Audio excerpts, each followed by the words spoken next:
Okay, सो बेटा previous वाली class के अंदर we concluded the working of पहले फोटो इलेक्ट्रिक किया था, इसके बाद एनर्जी लेवल्स किया था।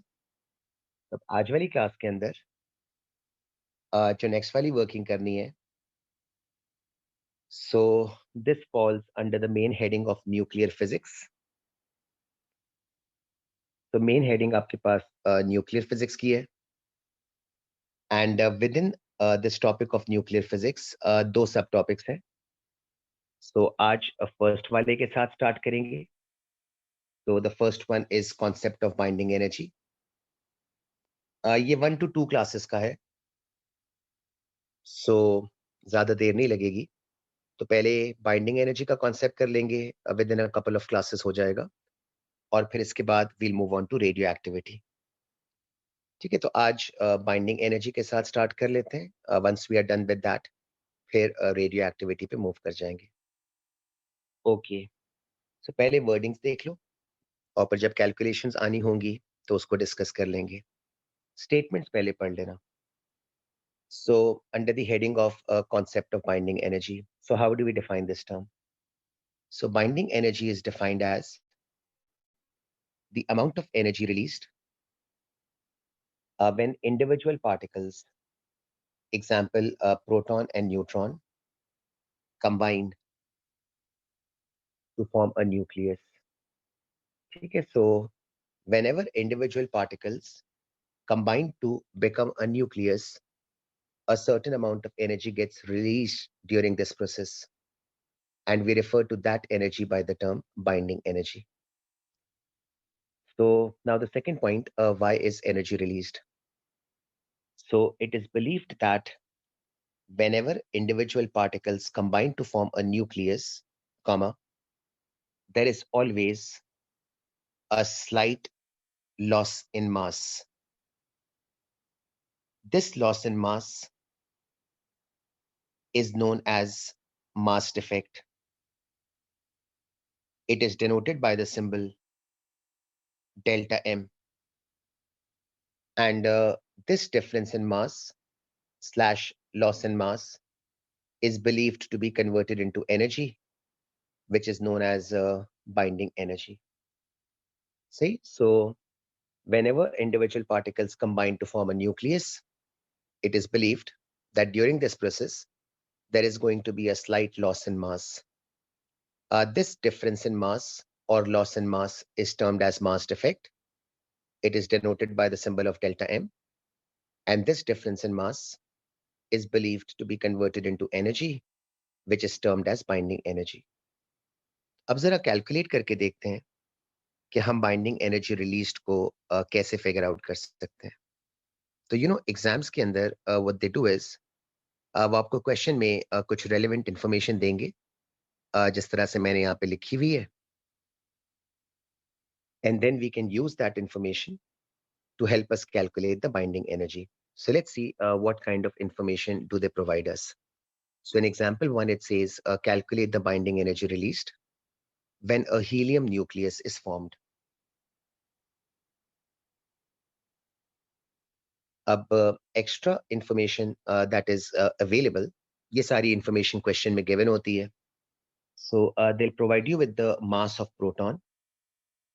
None of these values is to be remembered. ये सारी वैल्यूज एग्जाम्स में गिवन होंगी. Then they will provide you with the mass of the neutron.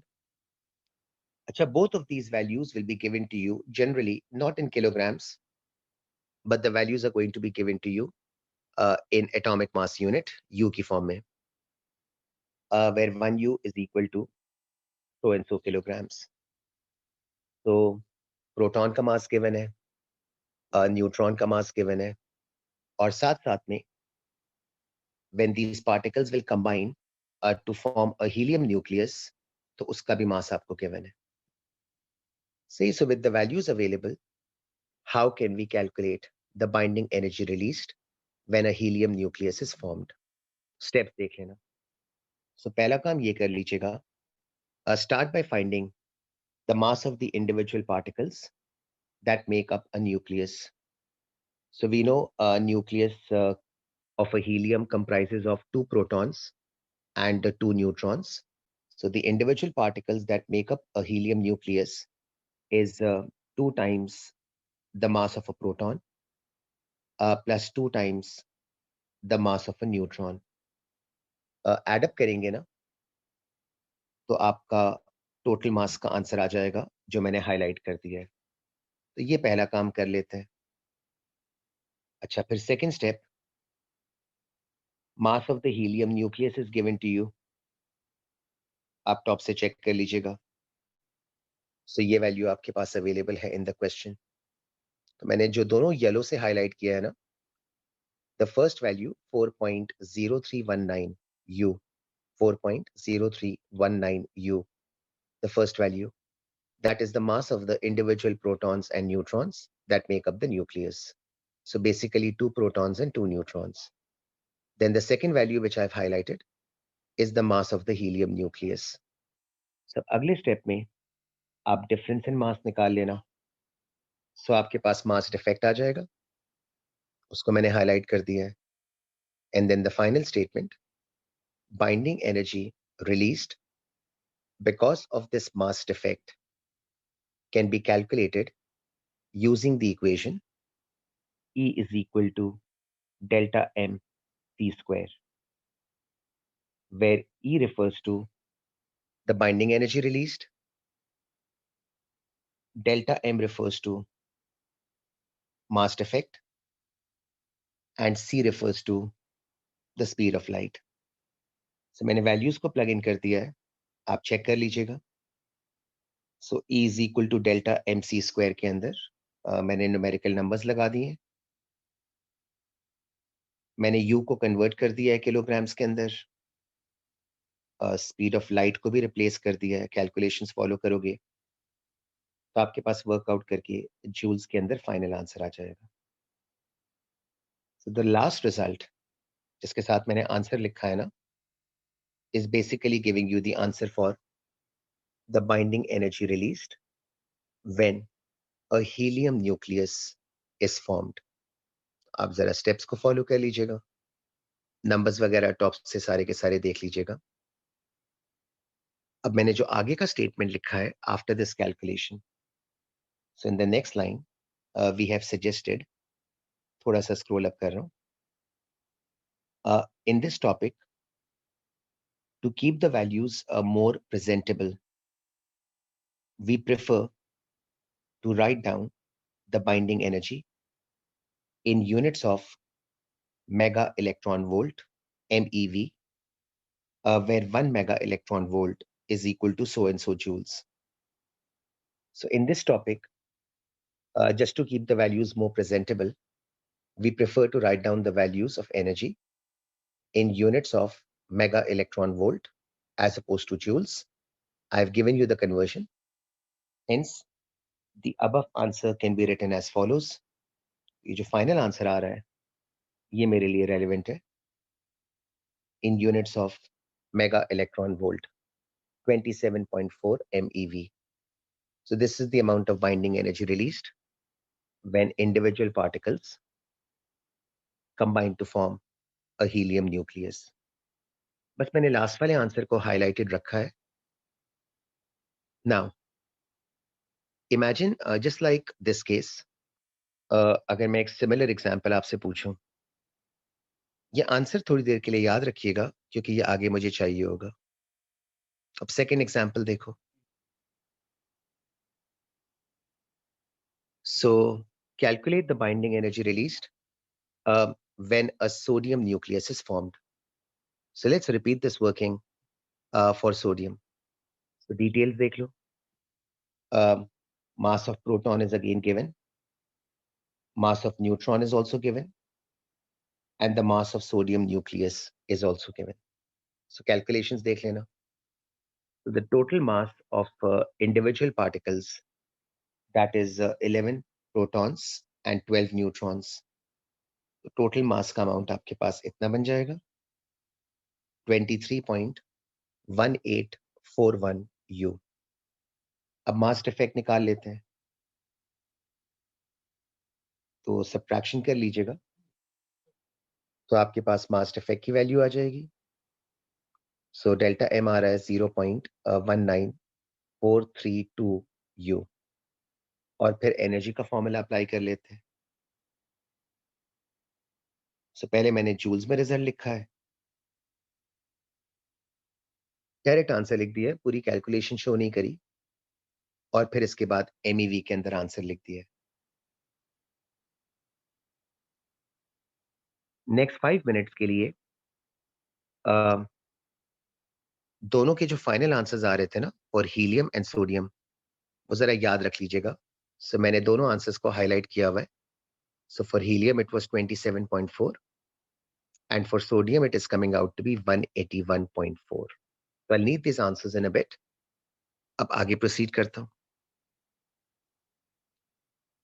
So I think जो next obvious question बनता है ना, that remains to be answered is what is the relevance of finding the values of binding energy? Why are these values of relevance for us? So इसके लिए मैंने statement आगे लिखा है, वो जरा फॉलो कर लेते हैं। तो मैं पूरी वर्डिंग्स को वन गो में पढ़ लेता हूँ। Values of binding energy are relevant because they provide us information regarding the stability of the nucleus which is formed.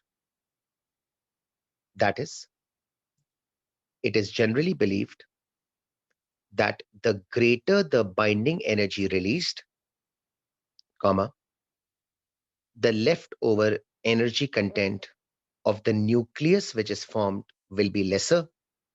The important wording here. Hence, the nucleus will be regarded as more stable. So what the statement is saying is, जितनी ज्यादा binding energy release हो जाएगी, comma, the leftover energy content of the nucleus which is going to be formed will be lesser.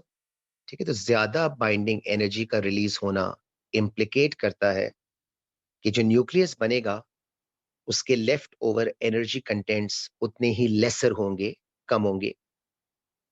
Hence the nucleus will be regarded as more stable. इस basis पे we can come up with the conclusion जो मैंने नीचे लिखा है। The greater the binding energy released, comma, the greater is the stability of the nucleus which is formed.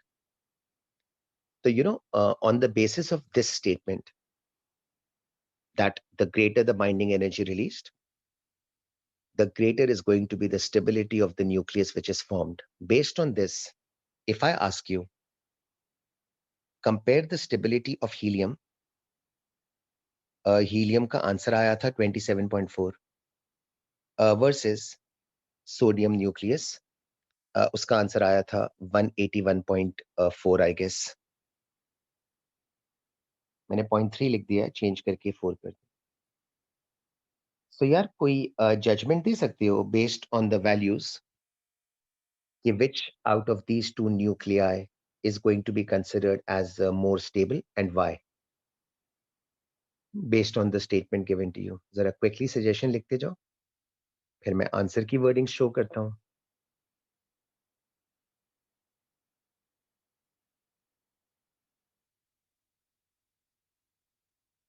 Everyone पे set करके लिख देना आंसर, ठीक है? तो जो उमर वाला आंसर आ रहा है ना, मैं उसी से स्टार्ट करता हूँ। रीजन क्या दोगे उमर, वो भी लिख लो साथ में। ठीक है, दोनों आंसर्स अगर आप उमर का और रोहेल का देख लो ना, that wording kind of make sense कि सोडियम की binding energy is larger 181.4, that means we would expect the nucleus of sodium to be more stable and that's fair enough. और इनफैक्ट मैंने आंसर में वही लिखा है जो आपने भी सजेस्ट किया है। So, पहले आप मेरा आंसर भी रीड कर ले, जो आई गेस आपकी वर्डिंग के साथ to a large extent match कर रहा है। Sodium is more stable, reason would be greater binding energy released, fair enough.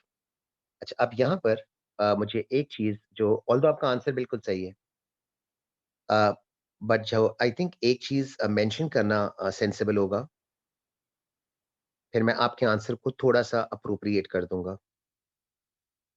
तो एज एन एग्जांपल मैंने ये किया है कि मैंने आपको 2 शॉपकीपर्स का डिटेलिंग दी है। देखिएगा क्या प्रोवाइड किया है। इमेजिन करिए there is a shopkeeper labelled as 1. He is selling 10 books for 125 rupees. And then the other shopkeeper too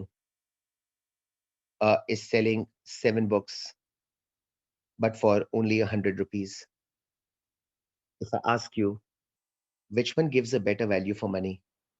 है ना? I'm sure आप ऐसा तो बिल्कुल नहीं करोगे। आप ये तो नहीं करोगे ना? आप ये बोलोगे कि ये तो नहीं बोलोगे ना कि यार ये सस्ता है बिकॉज़ ये सिर्फ 100 रुपीज़ चार्ज कर रहा है। So he is giving us a better value for money. I don't think that would be the right criteria. बल्कि रादर आप सोचें आप क्या करेंगे? कमेंट में ही लिख दो कि आप एक फेयर कंपैरिजन कैसे करोगे। तो मेरा ख़्याल है जो मेरी स्क्रीन पे आंसर आ रहा होगा, आ जाए ना तो मैं कोई रीड कर देता हूँ कि how would you make a fair comparison before you decide which one gives you a better value for money.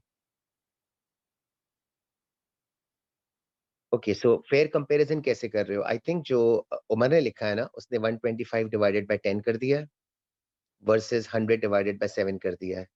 तो Umar is basically telling me which is a fair idea कि we should rather be interested in calculating what should be called as price per book. हम सब मानेंगे, सब agree करेंगे कि price पर book निकाल के फिर एक फेयर कंपैरिजन हो सकता है। तो बिल्कुल इसी तरीके से आपका प्रीवियस आंसर ऑल्दो सही था, लेकिन मैंने आपके आंसर को थोड़ा-सा बेहतर एप्रोप्रिएट करने की कोशिश करी है। तो ज़रा रीड कीजिएगा क्या किया है मैंने। So to obtain a fair comparison, we need to calculate a quantity called, कुछ लोग कहते हैं बाइंडिंग एनर्जी पर पार्टिकल, सिमिलर टू प्राइस पर बुक, और कुछ लोग कहते हैं बाइंडिंग एनर्जी पर न्यूक्लियॉन। दोनों वर्डिंग सही है। बाइंडिंग एनर्जी पर पार्टिकल और बाइंडिंग एनर्जी पर न्यूक्लियॉन। सो अगर आप हीलियम के लिए कैलकुलेट करोगे बाइंडिंग एनर्जी पर nucleon, so helium comprises of 4 particles. तो मैंने 27.4 को डिवाइडेड बाय 4 किया है। मेरा आंसर 6.9 आ रहा है। और अगर आप सोडियम के लिए कैलकुलेट करोगे व्हिच कंप्राइजेस ऑफ 23 पार्टिकल्स, तो सोडियम के लिए बाइंडिंग एनर्जी पर nucleon will be 181 point, I think मैं 0.3 के बजाय इसको 0.4 कर दूं, divided by 23, so that will be 7.9। अच्छा नोट करें, मेरा फाइनल कंक्लूजन वही आ रहा है जो उमर ने लिखा था कि sodium will be considered as more stable, but I think this is a, I think a fairer comparison or a better comparison. सो मैंने इसीलिए नीचे वर्डिंग्स इस तरह से लिखी है, sodium nucleus is more stable because it exhibits greater binding energy per nucleon। ठीक है, so for a fair comparison, instead of comparing binding energies, we prefer to compare binding energy per particle। तो helium के case में I divided it by 4, sodium के case में I divided it by 23, and then I was able to say that since binding energy per nucleon for sodium is greater, therefore this allows us to comment that the nucleus of sodium will be classified as more stable। ठीक है जी, तो I guess यहाँ तक clear हो गया है। अब आगे, तो आई थिंक एक क्वेश्चन जो सेंसिबल है ना, वो ये है कि फिजिक्स के अंदर व्हेन वी से न्यूक्लियस इज मोर स्टेबल, तो इसका मतलब क्या बनता है? तो केमिस्ट्री में वर्सेस फिजिक्स में थोड़ा सा डिफरेंस ये होता है कि केमिस्ट्री में व्हेन वी से ना कि a substance is more stable, what that implies is we are trying to say that that substance has a lesser chance of undergoing a chemical reaction। तो केमिस्ट्री के अंदर हम केमिकल रिएक्शन की terms में बात करते हैं। फिजिक्स के अंदर व्हेन वी से न्यूक्लियस इज मोर स्टेबल, उसका मतलब जरा सा डिफरेंट होता है, जो मैंने आगे लिखा है। सो न्यूक्लियर स्टेबिलिटी, ठीक है, from the stand point of physics indicates whether or not a nucleus is keen to exhibit the process of radioactivity। ठीक है, तो केमिस्ट्री के अंदर stability pertains to whether or not a substance will actively take part in a chemical reaction। Physics के case में nuclear stability indicates whether or not a nucleus is willing to undergo the process of radioactivity। तो sodium versus helium की जो comparison करी है ना, उसकी basis पे हमारा ये कंक्लूजन बनेगा, जो मैंने लास्ट लाइन में लिखा है। Sodium is more stable, therefore it has a lesser chance or a lesser possibility or a lesser probability of undergoing the process of radioactivity।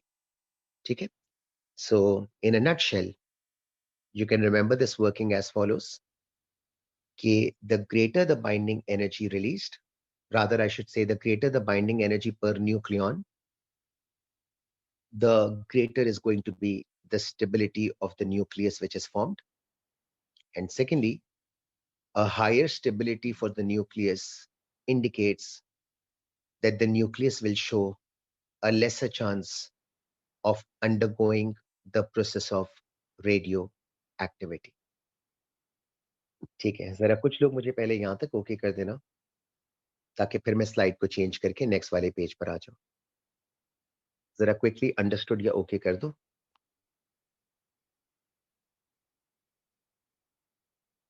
ठीक है, तो अब moving on to the second page.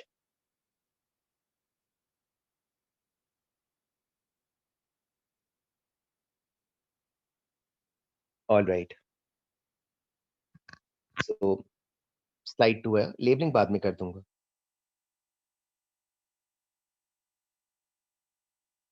Okay, the working, top से read कर रहा हूँ। The working which we did on the previous slide, that was basically the working for helium and sodium। ठीक है, that is binding energy per nucleon वाली working। So this working is actually done for practically all the elements in their periodic table। So physicists have actually done this working for all the elements in the periodic table। So when they plotted a graph for binding energy per nucleon on the y-axis against mass number on the x-axis, ठीक है, so binding energy per nucleon on the vertical axis, mass number on the x-axis, they got the following graph। पहले मैं graph बना दूं, फिर graph की relevance discuss कर लेते हैं। तो जब सारे एलिमेंट्स के लिए इन्होंने ये कैलकुलेशन करी, जो कैलकुलेशन हमने हीलियम के लिए और सोडियम के लिए करी है, and when they plotted a graph of binding energy per nucleon on the vertical axis against mass number on the horizontal axis, this is the kind of shape that they got। Now अगर मैं इसमें पूछूं ना कौन सा element कहां पर आएगा, तो हीलियम की पोजीशनिंग थोड़ा नीचे होगी,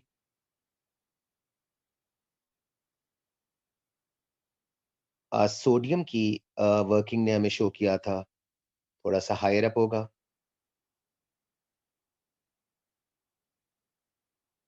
अच्छा, अगर आप दूसरे एक्सट्रीम साइड पे चले जाएं, on the extreme right hand side, so they noticed कि यूरेनियम की पोजीशन वहां पर आ रही है जहां पे मैंने क्रॉस बनाया है, एंड जो मैं ग्रीन कलर से टर्निंग पॉइंट के ऊपर क्रॉस मार्क कर रहा हूँ, बिल्कुल टिप के ऊपर, हाईएस्ट पॉइंट के ऊपर, यहाँ पर दे नोटिस्ड कि आयरन की पोजीशन आ रही थी।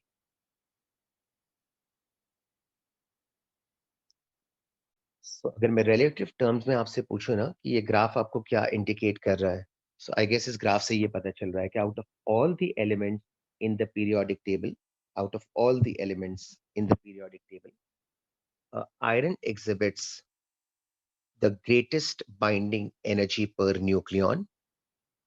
Hence, iron will be least likely to undergo the process of radioactivity. See? Now, every element wants to achieve the status of iron. If it cannot achieve the status of iron, it will nonetheless try to get as close to iron as it can. And that kind of explains why some elements prefer to undergo the process of fission, ये O levels में किया था, whereas some elements prefer to undergo the process of fusion. Now, in case if you have forgotten ना कि fission और fusion क्या था, तो मैंने नीचे उसकी wordings लिखी है. मैं थोड़ा सा scroll down कर दूं. ये दोनों terms नीचे आ जाएंगे. So पहले मैं read कर दूं. So the first statement is iron has the greatest binding energy per nucleon, therefore exhibits highest nuclear stability, that is least chance of undergoing radioactivity. Rohail एक सेकेंड उस पर आ जाएंगे हम. सो अब ये जो दोनों प्रोसेसेस है ना, फिशन एंड फ्यूजन, इसमें से आपको याद होगा तुम लोग ओ लेवल से पढ़ते थे कि the term fission refers to breakdown. एक लार्जर न्यूक्लियस छोटे पार्टिकल्स में ब्रेक डाउन करता था, एंड फ्यूजन रेफर्स टू छोटे पार्टिकल्स का आपस में एड अप कर जाना या छोटे पार्टिकल्स का आपस में ज्वाइन अप कर जाना. So why do some elements prefer fission while others prefer fusion? इसकी सिंपल सी एक्सप्लेनेशन ये है. Let's start with fission first. Fission वो एलिमेंट्स प्रेफर करेंगे जो टर्निंग पॉइंट के राइट हैंड साइड पर है.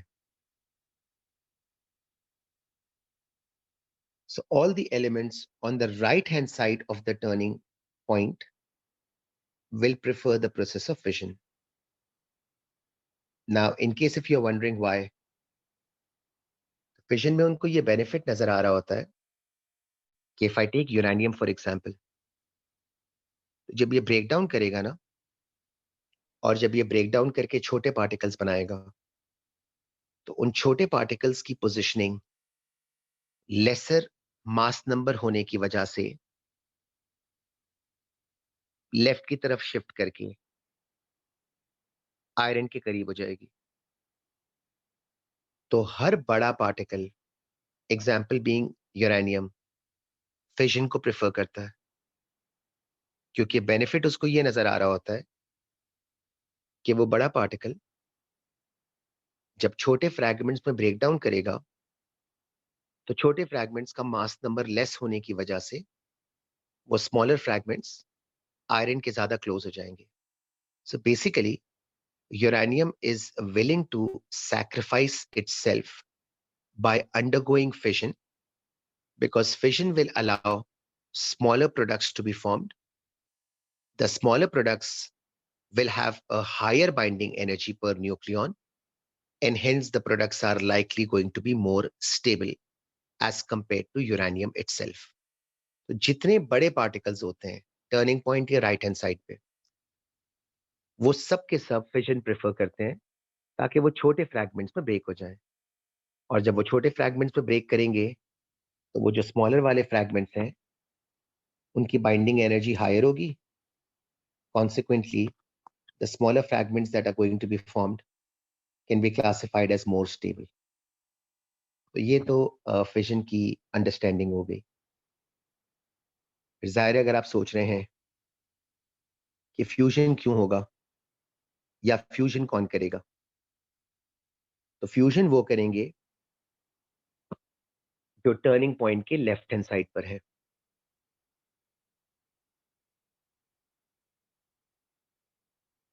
और इनको फ्यूजन करने का बेनिफिट ये नजर आता है कि ये अपने जैसे छोटे पार्टिकल्स के साथ ज्वाइन अप करेंगे. ज्वाइन अप करने से एक बड़ा पार्टिकल बनेगा, उसका मास नंबर ज्यादा हो जाएगा, and a higher mass number will allow the product to again exhibit a higher binding energy, thereby making the product more stable. So in the exams, if they ask you why certain elements prefer to undergo fission, whereas others prefer to undergo fusion, so the graph basically gives us the justification of the fact कि fission कौन करेंगे versus fusion कौन करेंगे. तो उसकी appropriate wordings को मैंने नीचे लिखा हुआ.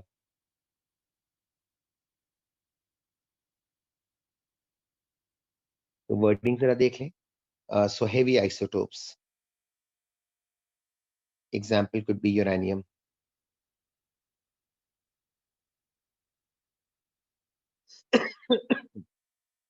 Prefer fission because they will break down so that the products will have a higher binding energy per nucleon, making the products more stable. और फिर फ्यूजन कौन करते हैं? तो उसके लिए आगे की वर्डिंग लिखी है. Exactly the opposite occurs with elements which have a smaller nucleon number.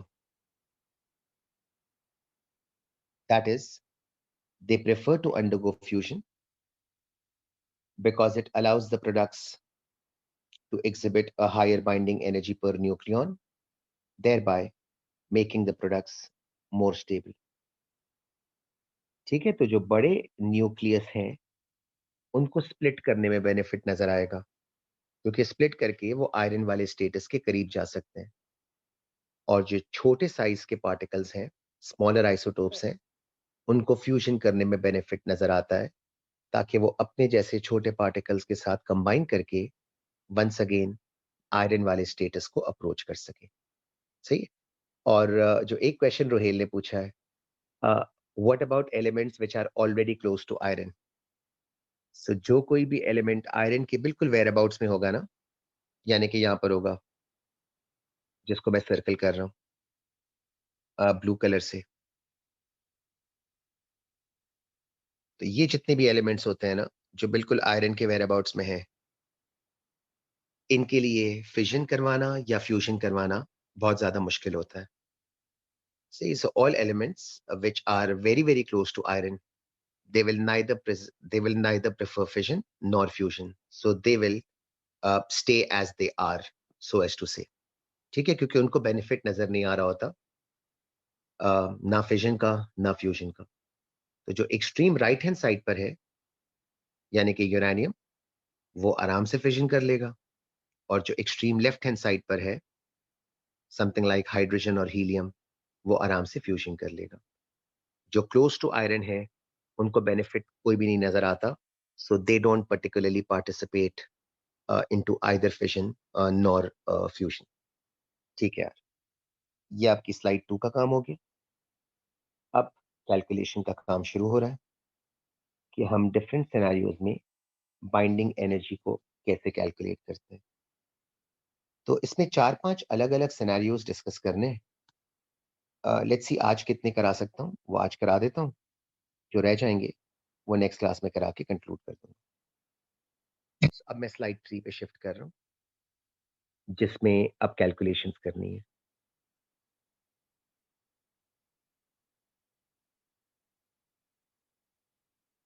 तो सिंस आई एम होपिंग कि आपके पास कैलकुलेटर वगैरह है ना, मुझे 1 सेकंड दीजिएगा।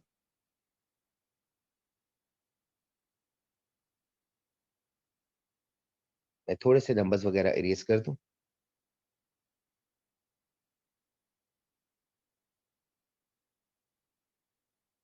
So what kind of calculations do they ask in the exams?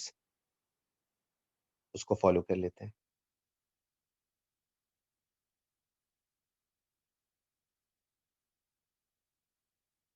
सो मैंने डिफरेंट एग्जांपल्स के लिए अलग-अलग केस नंबर्स लिखे हैं।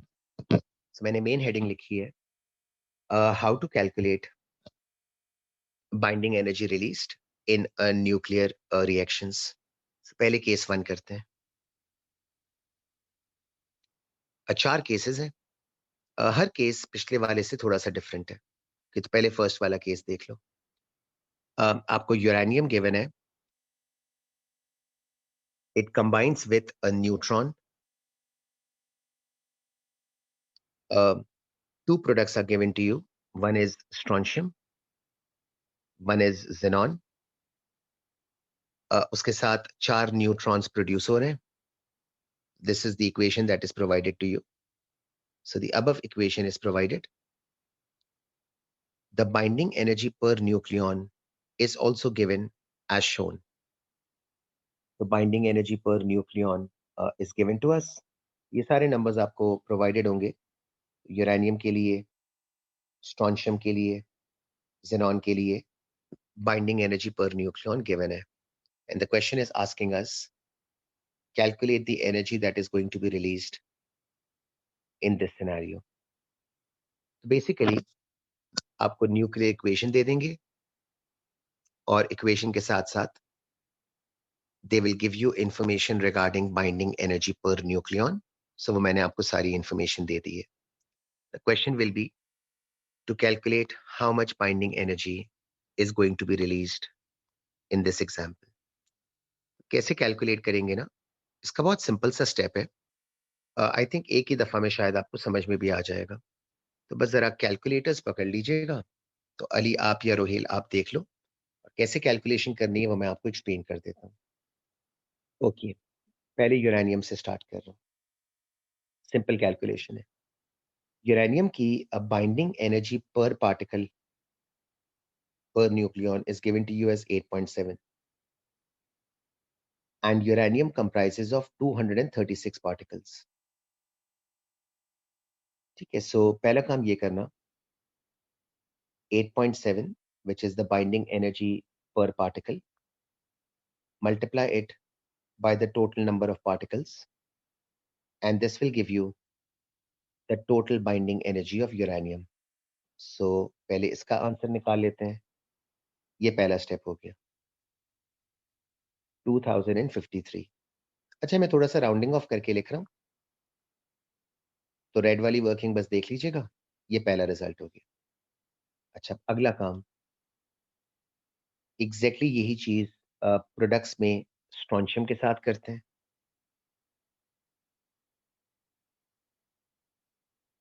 डिफरेंट कलर से कर रहा हूँ तो आपको जरा आइडेंटिफाई करना आसान हो जाएगा। सो स्ट्रॉन्शियम की बाइंडिंग एनर्जी पर particle is 8.9 and strontium comprises of a total of 90 particles. तो उसका न्यूक्लियॉन नंबर 90 है। सो 8.9 multiplied by 90, this gives me the total binding energy of the first product 801।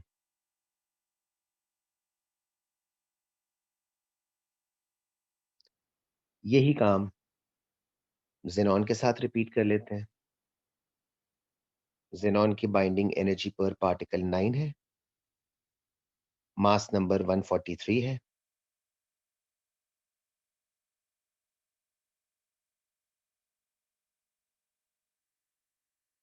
मेरी स्क्रीन पे आंसर आ रहा है 1287।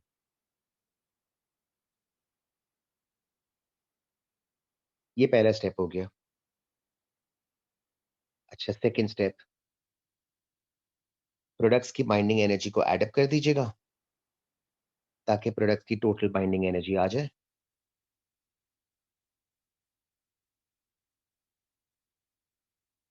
प्रोडक्ट्स की बाइंडिंग एनर्जी ज्यादा आनी चाहिए है, कंफर्म भी हो जाएगा, है ना, बिकॉज ज्यादा आना इम्प्लाई करेगा कि the product is more stable. 2088, fair enough. ठीक है, तो प्रोडक्ट की बाइंडिंग एनर्जी का ग्रेटर आना implies that the product is more stable। और अब एनर्जी रिलीज्ड कैलकुलेट करनी थी, तो दोनों का डिफरेंस निकाल लीजिएगा।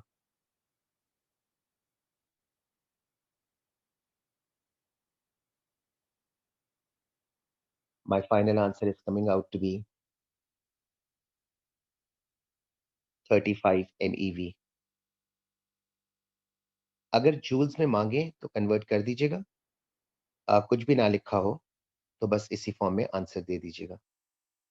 तो ये आपका पहला सिनेरियो हो गया कि अगर इंफॉर्मेशन, याद ऐसे रखिएगा कि आपको इंफॉर्मेशन गिवन है in terms of binding energy per nucleon, information given है in terms of binding energy per nucleon, और स्टेप्स यहां से याद रखिएगा। ठीक है, सो मेरा ख्याल है एक ही दफा देखेंगे ना तो आपको याद भी रह जाएगा। ओके, अब इसके अंदर इसी केस 1 का एक्सटेंशन बता रहा हूं। अगर क्वेश्चन में ये पूछा हो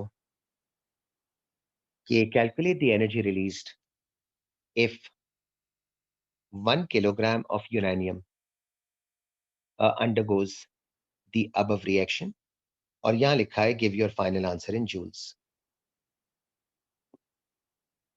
ठीक है, सो अब कैसे वर्किंग करनी है? तो सबसे पहला काम, थोड़ा सा केमिस्ट्री चाहिए होगा। अच्छा, जो ऊपर वाला आंसर आया है ना, ये जो 35 MeV का आंसर आया है, this is the answer for 1 nucleus of uranium undergoing the above nuclear reaction। So जो आंसर आया ना 35 MeV, this is the energy released when one individual uranium atom undergoes this nuclear reaction। तो एक atom से, अच्छा कुछ लोग कहते हैं एक एटम, कुछ लोग कहते हैं एक न्यूक्लियस, कुछ लोग कहते हैं एक पार्टिकल, ये सारी वर्डिंग सही है। सो न्यूक्लियस कहना है, एटम कहना है, पार्टिकल कहना है, but this is the energy 35 MeV that is released when a single particle or a single atom or a single nucleus of uranium undergoes this reaction। The question is now asking you कि अगर आपके पास 1 kilogram का content होता तो कितनी energy release होती? तो इसमें थोड़ा सा मोल कॉन्सेप्ट यूज करना पड़ेगा। पहला step, let's start by calculating number of moles present in, excuse me guys, पूरा लिख देता हूँ फिर कैलकुलेशन स्टार्ट कर लेते हैं। Number of moles present in 1 kilogram of uranium। ठीक है, सो 1000। यूरेनियम का बेटा मास नंबर इक्वेशन में गिवन था, थोड़ा सा स्क्रॉल अप करता हूँ तो आपको मास नंबर यहाँ से नजर आ जाएगा। मैं सर्कल कर रहा हूँ, 236। यहाँ से आपको नंबर ऑफ मोल्स मिल जाएंगे। कितने आ रहे हैं नंबर ऑफ मोल्स?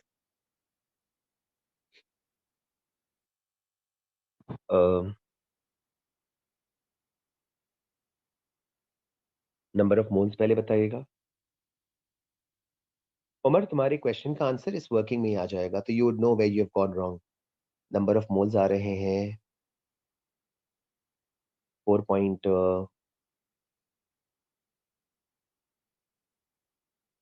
गाइस मेरे पास स्क्रीन पे आंसर नहीं आ रहा, I think 4.24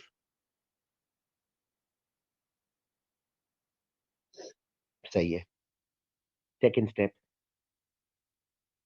number of moles को मैं मल्टीप्लाई करता हूँ एवोगैड्रोस कांस्टेंट के साथ to get the number of atoms.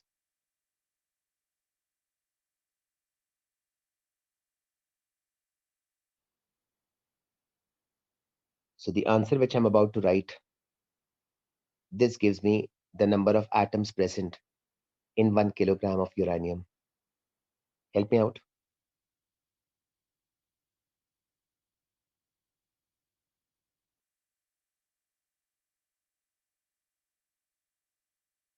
मैंने राउंड ऑफ करके लिख दिया। तो 2.6 times 10 to the power of 24 refers to the number of atoms present in 1 kilogram of uranium। ठीक है, अब वर्किंग कंप्लीट कर लूं। तो 1 atom of uranium was releasing energy equivalent to 35 MeV। अभी मैंने जूल्स में कन्वर्ट नहीं किया, mind you. So 2.6 times 10 to the power of 24 atoms will release how much energy? तो ये मेरे पास फाइनल आंसर आ जाएगा, बट फिलहाल ये MEV के अंदर आ रहा है। ओके, मेरी स्क्रीन पे आंसर आ रहा है 2 पॉइंट, नहीं अभी नहीं आ रहा।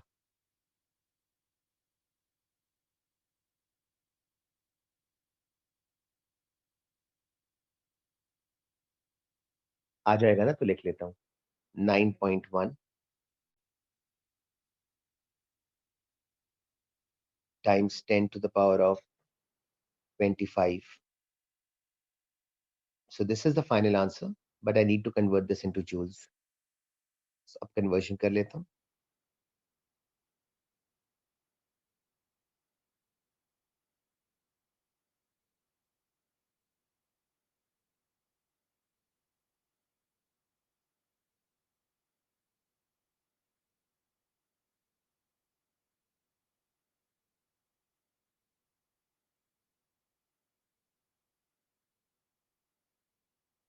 So जो मैं बॉक्स में आंसर लिख रहा हूँ ना, this is the amount of energy given out if 1 kilogram of uranium undergoes the above reaction। This will be in joules। Let's see कितना आ रहा है। ओके, अभी आ नहीं रहा।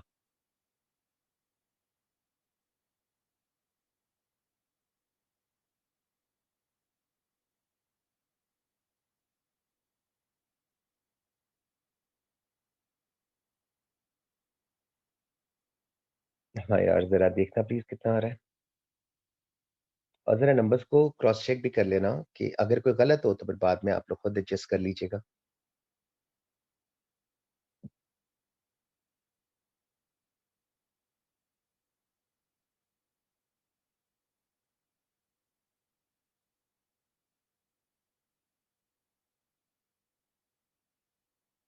मुझे लग रहा है उमर, तुम्हें शायद वापस लिखना पड़ेगा। हाँ,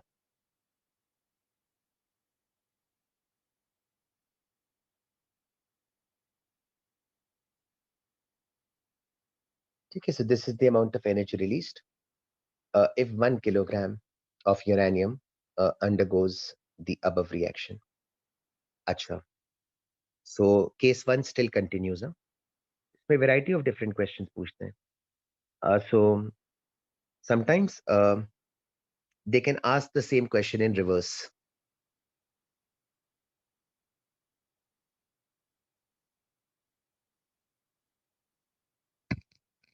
थोड़ा सा इसको जूम आउट कर रहा हूँ ताकि आपको ये रिवर्स क्वेश्चन समझ में आ जाए। जो क्वेश्चन मैंने ऊपर पूछा था ना, आप नोट कीजिएगा कि अब मैं उसी क्वेश्चन को उल्टा करके पूछ रहा हूँ।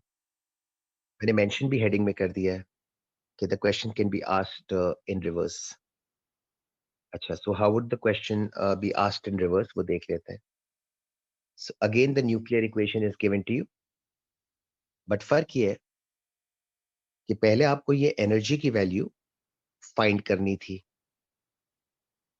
The reason I am calling this as a reverse question is because अब ये एनर्जी की वैल्यू आपको फाइंड नहीं करनी है, रादर आपको गिवन है। तो फिर फाइंड क्या करना है? तो देखिएगा, जो इंफॉर्मेशन गिवन थी उसके अंदर एक वैल्यू एक्स लिखी हुई है जो अब आपको फाइंड करनी है ना। क्वेश्चन का स्टांस अगर आप तो क्वेश्चन उल्टा हो गया है।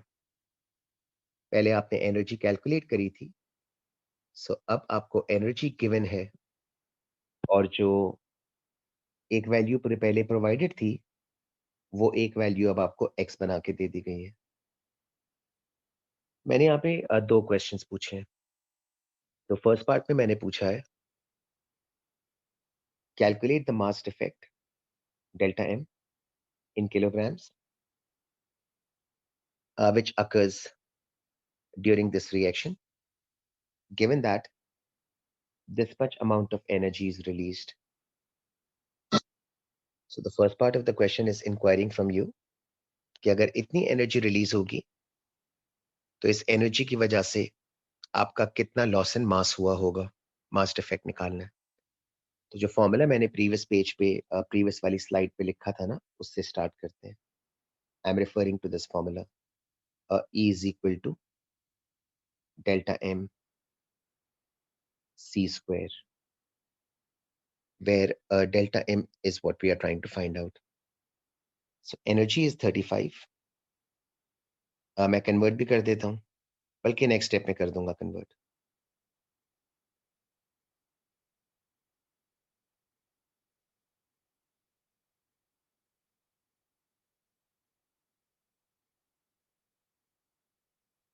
कन्वर्जन अब कर रहा हूँ।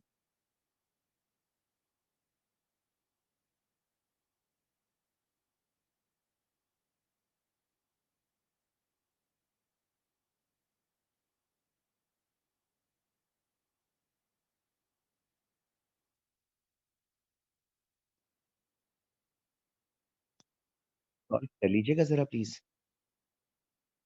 सो मास डिफेक्ट का आंसर जो आता है वो मैं लिख लूँ। ठीक है, so the reverse question could be ये एनर्जी जो फर्स्ट अटेम्प्ट में हमने फाइंड करी थी, रिवर्स टाइप ऑफ क्वेश्चन के अंदर that energy could be given to you and in the first part, like for example, in this case, they can ask you to calculate how much is the mass defect. So we have done that so far. और इस second part में let's see कि हम reverse working करके x को कैसे figure out करेंगे। So delta m अगर मेरे पास screen पे आ जाए ना, तो पहले वो लिख लूँ।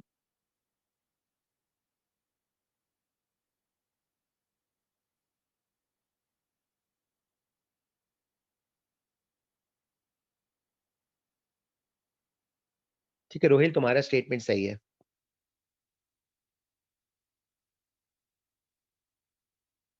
मैं तुम्हारे वाले स्टेटमेंट को शायद सेकंड पार्ट में यूज करूंगा।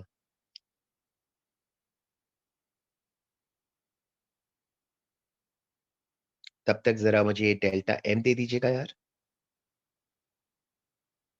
कैलकुलेशन के स्टेप्स बाकी लोग देख लो।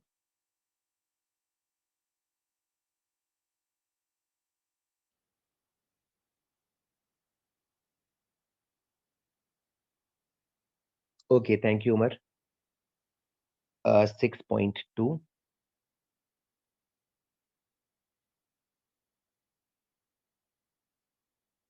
times 10 to the power of minus 29 kilograms. Fair enough. अच्छा, अब सेकंड पार्ट के अंदर अ, हम रिवर्स वर्किंग कैसे करेंगे ना, उसको देख लेते हैं। सो सेकंड पार्ट में you are now asked to calculate the value of x. बहुत सिंपल वर्किंग है। इनफैक्ट जो काम हमने पहले किया था ना, उसी काम को ऑलमोस्ट वैसे ही रिपीट करेंगे। तो I will do that working for you, आप चेक कर लें। तो यूरेनियम के लिए वर्किंग हमने ये करी थी ना कि the binding energy per nucleon was 8.7, mass number was 236। इसका आंसर मुझे याद पड़ता है, आप लोगों ने मुझे दिया था 2088, if I am not wrong.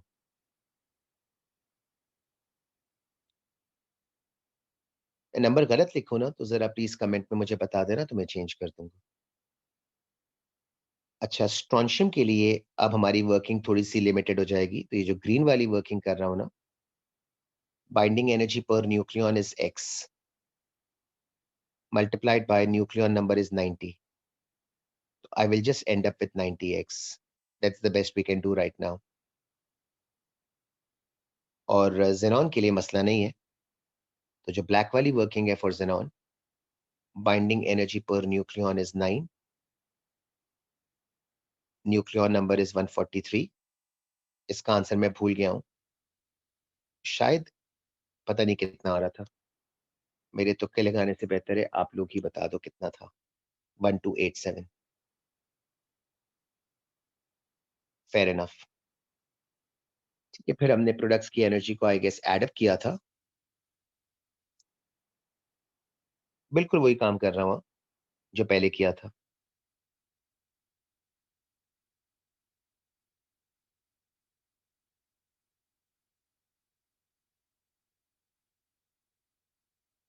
और अब लास्ट स्टेप में आंसर आ जाएगा।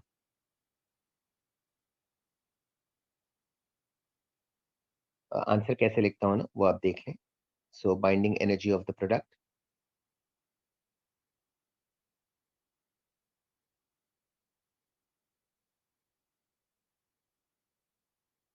minus the binding energy of the reactant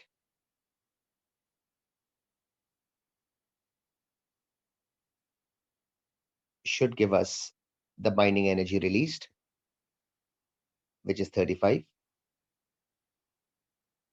Sort out कर लीजिएगा, x का आंसर आ जाएगा।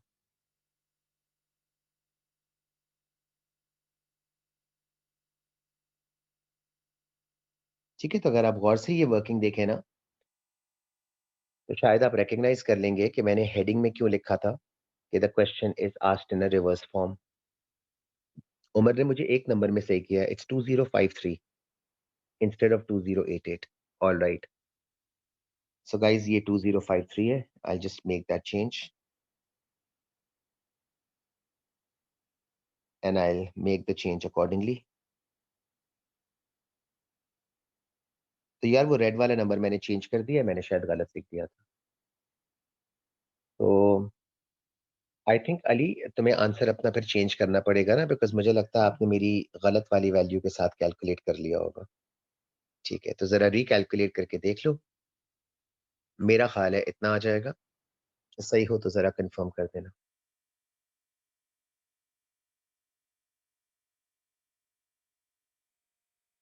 कंफर्म हो जाए ना तो फिर मैं आगे रीड करूं। So the case one is still continuing on. Case one थोड़ा सा लेंथी है। 8.9 फेयर इनफ। अच्छा जी, समटाइम्स ये क्वेश्चन पूछते हैं।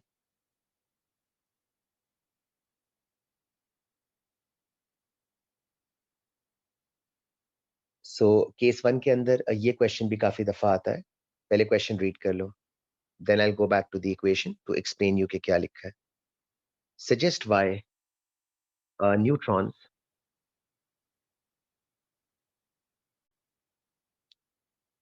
are not taken into account in the above calculation. So let me go back to the calculation. Or in fact, यहीं से देख लो. I'm circling the neutrons. Look carefully.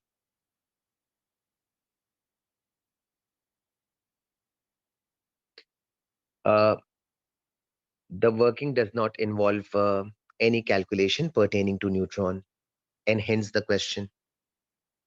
Suggest why neutrons are not taken into account in the above calculation. So why not? Answer I think आप लोग read कर चुके होंगे, मेरे साथ साथ देखें।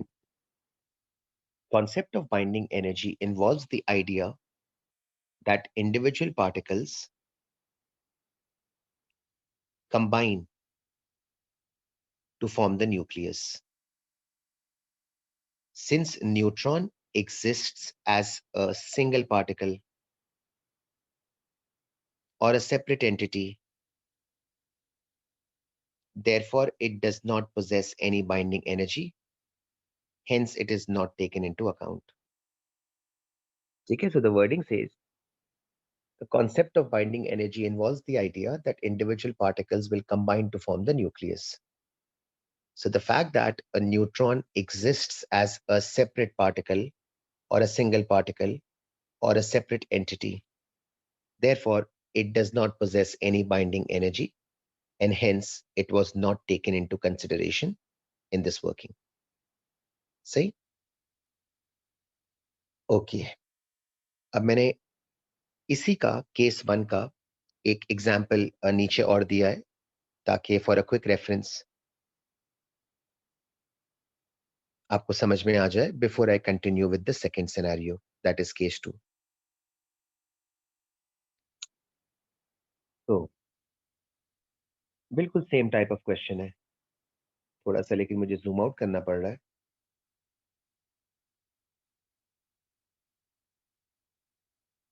ठीक है, सो ये केस 2 नहीं है mind you, this is just an example question. Mention भी कर देता हूँ, तब तक आप रीड कर लो.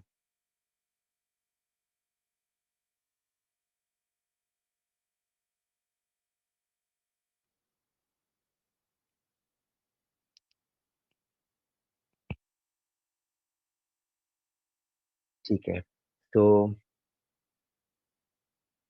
two isotopes of hydrogen are given to you. They'll combine to form helium. A neutron is formed, and once again, a certain amount of energy is released, and the value of energy is given to us. So again, it's kind of a reverse wala question. Once again, binding energies are given to us. दो values given है, एक value unknown है, जिसको possibly find करना होगा. सही? So first part में the question is saying, wording carefully देखना. Calculate the mass effect for helium. So delta m find करना है पहले पार्ट में. और हीलियम कैसे निकालेंगे? आप सिर्फ हीलियम की वैल्यू पे कंसंट्रेट करें, जिसको मैं हाईलाइट कर रहा हूँ, और फिर मेरी इक्वेशन को देख के अंडरस्टैंड कर लो. तो only pay attention towards the value of helium that is given to you and then follow my working.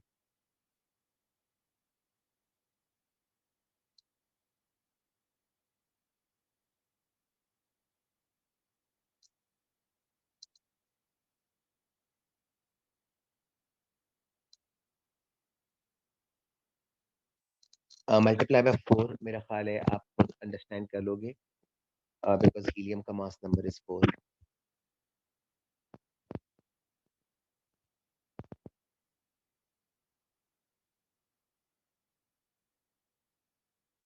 I am writing down the value in MEV. Conversion next step में कर लेता हूँ.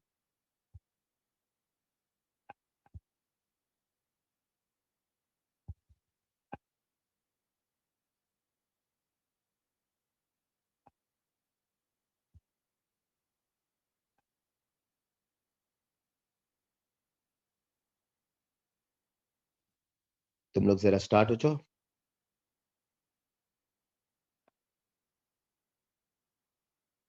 मुझे फाइनल आंसर पहले दे दो.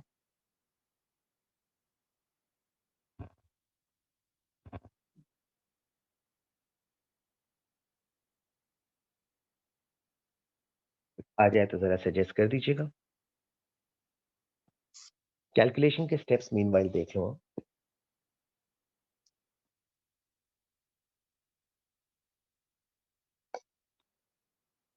Okay, round of करके लिख देता हूँ. 5.0 10 टू द पावर ऑफ -29. ठीक है जी.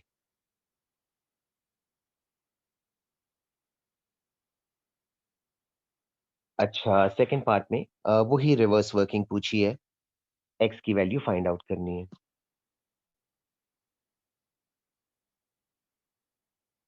जो वर्किंग अभी करी थी ना, उसी के रेपिटेशन कर लेते हैं. So, आप देख लो. नंबर्स में टॉप से कॉपी कर रहा हूँ.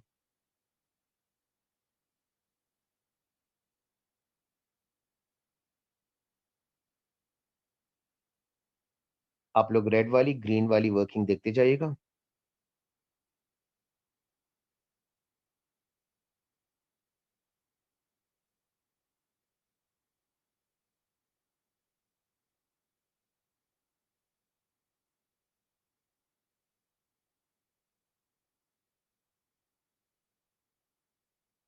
लिखना तो ज़रूरी नहीं है, but based on the previous working मैंने कहा एहतियातन लिख दूँ। ठीक, अब फाइनल वर्किंग।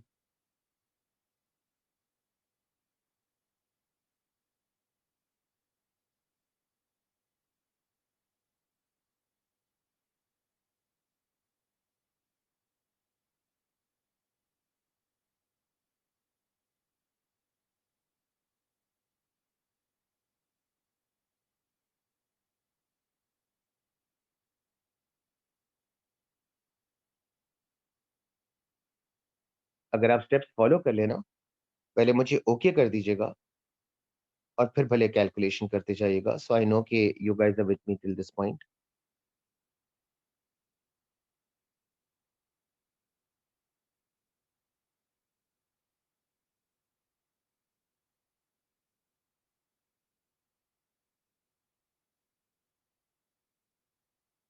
ठीक है, तो पहले ज़रा स्टेप्स देख लें आप कि आपने वर्किंग फॉलो कर ली है।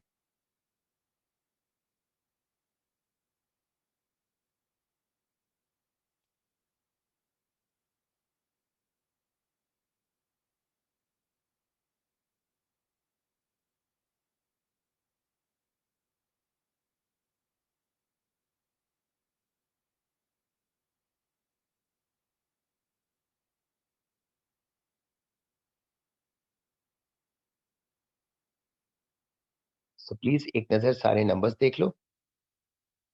टैली करते जाइएगा नंबर्स को।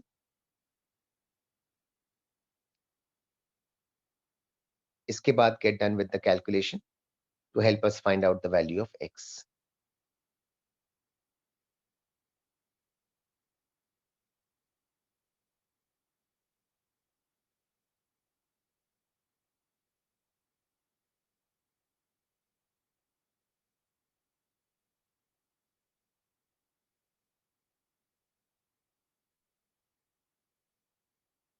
कुछ आ जाए तो आंसर देख लीजिएगा।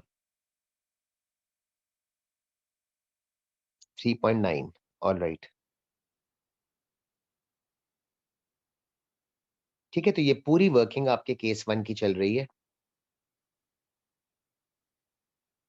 केस 1 ही एक्चुअली थोड़ा-सा लेंथी है। फिर जो रिमेनिंग केसेस हैं ना, वो 1 गो में हो जाएँगे। इसमें एक थोड़ा-सा काम और कराना है, ये वाला, फिर मैं कंक्लूड करूँगा। सो समटाइम्स वो क्वेश्चन में कैलकुलेशंस के बजाय क्वेश्चन को थ्योरी फॉर्म में पूछते हैं। अच्छा, ये बहुत कॉमन क्वेश्चन है। तो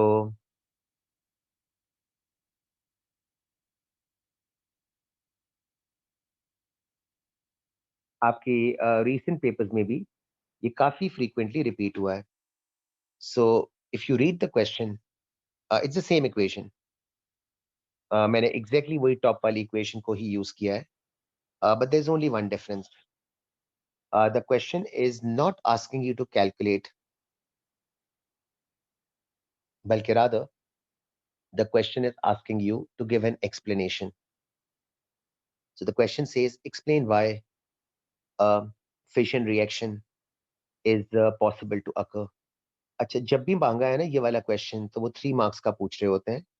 इसके आंसर को किस तरह से फ्रेम अप करना है ना, अब वो देख लेते हैं।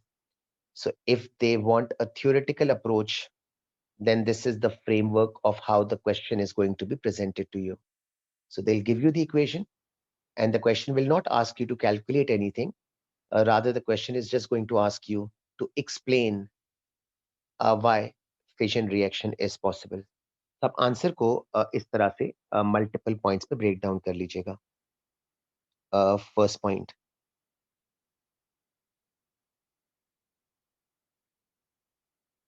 इफ वी कैलकुलेट, आंसर इस तरह से दीजिएगा।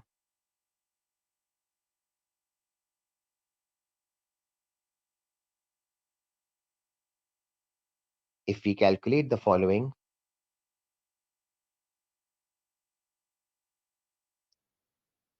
binding energy per nucleon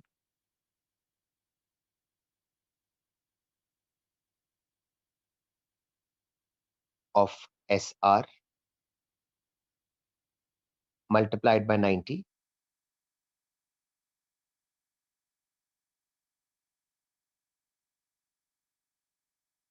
plus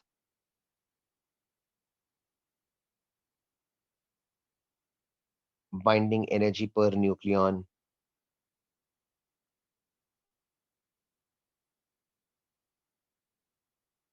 of xenon multiplied by 143. कोई नंबर्स नहीं देने हैं, जनरलाइज फॉर्म में आंसर देना है.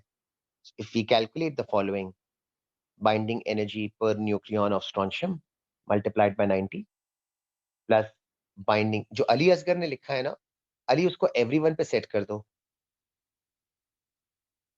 और दोबारा लिख लो. तो गाइस जरा एक सेकेंड रुकिएगा, जो अली असगर ने स्टेटमेंट लिखा है,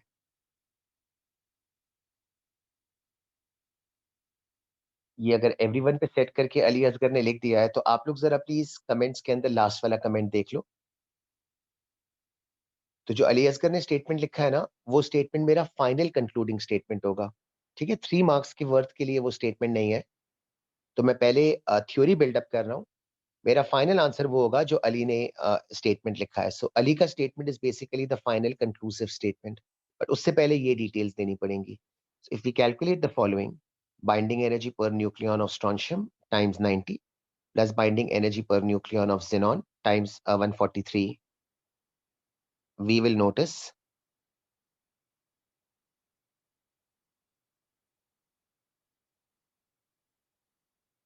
that this value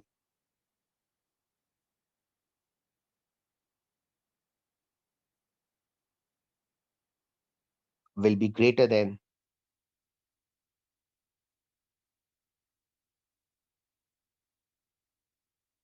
binding energy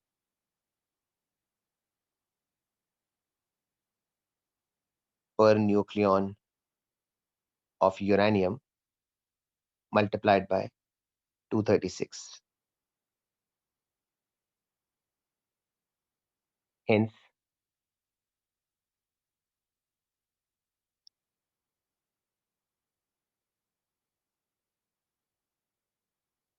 total binding energy of the products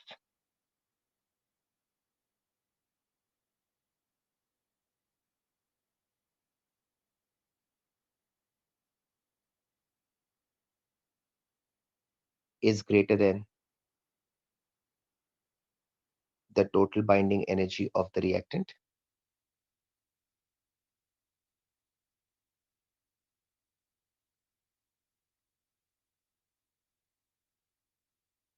अब मैं वो अली वाला स्टेटमेंट लिख रहा हूं.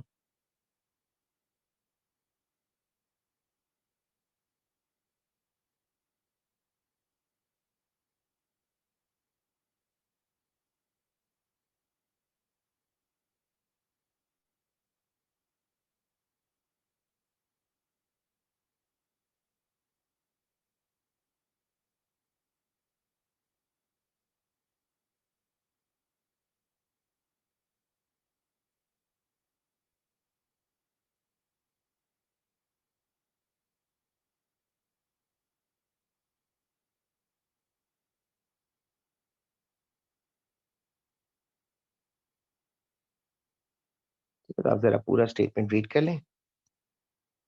मेरा ख्याल है मैं यहां पर क्लास को कंक्लूड कर रहा हूं, कि फिर वो बाकी वाले केसेस जो है ना, आई गेस वो वन गो में करा दो ना, तो ज्यादा सही रहेगा. तो कंटिन्यूएशन में हो जाएंगे सारे केसेस.